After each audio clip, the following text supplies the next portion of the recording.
ವಿವಿಧ ವಸತಿ ಯೋಜನೆಯಡಿಯಲ್ಲಿ ಮಂಜೂರಾದ ಫಲಾನುಭವಿಗಳ ಮನೆ ಕಾಮಗಾರಿ ಪೂರ್ಣಗೊಂಡಿದ್ರು ಕೆಲವು ಫಲಾನುಭವಿಗಳಿಗೆ ಅನುದಾನ ಬಿಡುಗಡೆಯಾಗಿಲ್ಲ. ವರ್ಷದಿಂದ ವರ್ಷಕ್ಕೆ ಹೊಸ ಮನೆಗಳಿಗೆ ಫಲಾನುಭವಿಗಳ ಸಂಖ್ಯೆ ಹೆಚ್ಚಾಗ್ತಾ ಇದೆ. ಆದರೆ ಕಳೆದ 2 ವರ್ಷದಿಂದ ವಸತಿ ನಿಗಮಗಳಲ್ಲಿ ಮನೆಗಳ ನಿರ್ಮಾಣ ಅನುದಾನ ಯಾಕೆ ಬಿಡುಗಡೆಗೊಂಡಿಲ್ಲ? ಇದು ಸುಳ್ಯದ ತಾಲೂಕು ಪಂಚಾಯತ್ ಸಭೆಯಲ್ಲಿ ಸದಸ್ಯರು ಕೇಳಿದ ಪ್ರಶ್ನೆ. ಸುಳ್ಯ ತಾಲೂಕು ಪಂಚಾಯತ್ನ ಸಾಮಾನ್ಯ ಸಭೆ ನಡೆಯಿತು. ಸಭೆಯಲ್ಲಿ ವಿವಿಧ ಪ್ರಮುಖ ಸಮಸ್ಯೆಗಳ ಬಗ್ಗೆ ಚರ್ಚೆ ಆಯಿತು. ಪುತ್ತೂರು ತಾಲೂಕಿಗೆ ಸೇರಿದಂತಹ ಸುಳ್ಯ ಭಾಗದ ಅರಣ್ಯ ವಲಯವನ್ನ ಸುಳ್ಯ ಮತ್ತು ಪಂಜ ವಲಯಗಳಿಗೆ ಸೇರಿಸಬೇಕು ಅಂತ ಸದಸ್ಯರಾದ ರಾಧಾಕೃಷ್ಣ ಬೊಳ್ಳೂರು ಮತ್ತು ಅಬ್ದುಲ್ ಗಫೂರ್ ಒತ್ತಾಯಿಸಿದರು.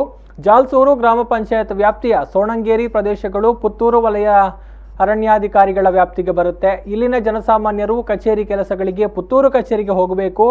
ಈ ಪ್ರದೇಶಗಳನ್ನು ಸುಳ್ಯ ಮತ್ತು ಪಂಜ ವಲಯಕ್ಕೆ ಸೇರಿಸುವ ಕೆಲಸ ಆಗಬೇಕು ಅಂತ ಒತ್ತಾಯಿಸಿದರು.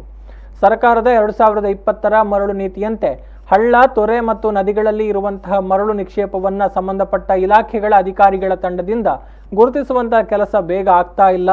ಹೊಳೆಗಳಲ್ಲಿ ಹೂಳು ತೆಗೆಯುವ ಕಾಮಗಾರಿ ತುರ್ತು ಆಗಬೇಕು ಅಂತ ರಾಧಾಕೃಷ್ಣ ಬೊಳ್ಳೂರು ಹೇಳಿದರು. ಇದಕ್ಕೆ ಉತ್ತರಿಸಿದ ತಹಶೀಲ್ದಾರ್ ಅನಂತ್ ಶಂಕರ್ ಅವರು, ಸರ್ಕಾರದ ಆದೇಶದಂತೆ 26ರಂದು ತಾಲೂಕು ಮರಳು ಸಮಿತಿಯ ಸಭೆ ನಡೆದಿದೆ. ತಾಲೂಕಿನ ವಿವಿಧ ಕಡೆಗಳಲ್ಲಿ ಸರ್ವೆ ಕೂಡ ಮಾಡಲಾಗಿದೆ. ನೀರಿನ ಮಟ್ಟ ಹೆಚ್ಚು ಇರುವ ಕಡೆಗಳಲ್ಲಿ ಸರ್ವೆ ಬಾಕಿ ಇದೆ, ಗುರುತಿಸುವ ಕೆಲಸ ಆಗ್ತಾ ಇದೆ ಅಂತ ಹೇಳಿದ್ರು. ನಾವು ಬಹಳಷ್ಟು ಸದನಗಳಲ್ಲಿ ಬೇಕಾದಷ್ಟು ಸಂಗತಿಗಳನ್ನು ಮಾತಾಡ್ತಿದ್ದೇವೆ. ಈಗ ನಾನೇ ಹೇಳ್ತೇನೆ, ನೀವು ಹಾಗೆ ಹೇಳಿದ್ರೆ ನಾನು ಹೇಳ್ತೇನೆ. ನಿಮಗೆ ಬೇಕಾದಲ್ಲೆಲ್ಲ ಆಗಿದೆ, ನಿಮ್ದೇನ ಉಳಿದಂತೆ ಎಲ್ಲಿ ಆಗಲಿಲ್ಲ. ಅಂಬೇಡ್ಕರ್ ಆಗಲಿಲ್ಲ, ಗೌರ್ಮೆಂಟ್ಗೆ ಜಾಗಗಳಾಗಲಿಲ್ಲ, ಪಂಚಾಯತ್ಗಳಿಗೆ ಬೇಕಾದ ಜಾಗಗಳ ರಿಸರ್ವೇಷನ್ ಆಗಲಿಲ್ಲ, ಎಲ್ಲವೂ ಆಗಲಿಲ್ಲ. ನಿಮಗೆ ಬೇಕಾದ ಇಡೀ ತಾಲೂಕಲ್ಲಿ ಬೇಕಾದೆಲ್ಲ ಆಗಿದೆ, ರಿಸರ್ವೇಷನ್ಗಳಾಗಿ ನಾನು ಬೇಕಾದ ಪಟ್ಟಿಯನ್ನು ಕೊಡ್ತೇನೆ. ಸಭೆಯ ಅಧ್ಯಕ್ಷತೆಯನ್ನ ತಾಲೂಕು ಪಂಚಾಯತ್ ಅಧ್ಯಕ್ಷ ಚನ್ನಿಯ ಕಲ್ತಡ್ಕ ವಹಿಸಿದ್ರು. ಉಪಾಧ್ಯಕ್ಷೆ ಪುಷ್ಪಾ ಮೇದಪ್ಪ, ಸ್ಥಾಯಿ ಸಮಿತಿ ಅಧ್ಯಕ್ಷೆ ಜಾಹ್ನವಿ ಕಾಂಚೋಡು, ತಹಶೀಲ್ದಾರ್ ಅನಂತ ಶಂಕರ್, ಇಒ ಭವಾನಿ ಶಂಕರ್ ಹಾಜರಿದ್ದರು.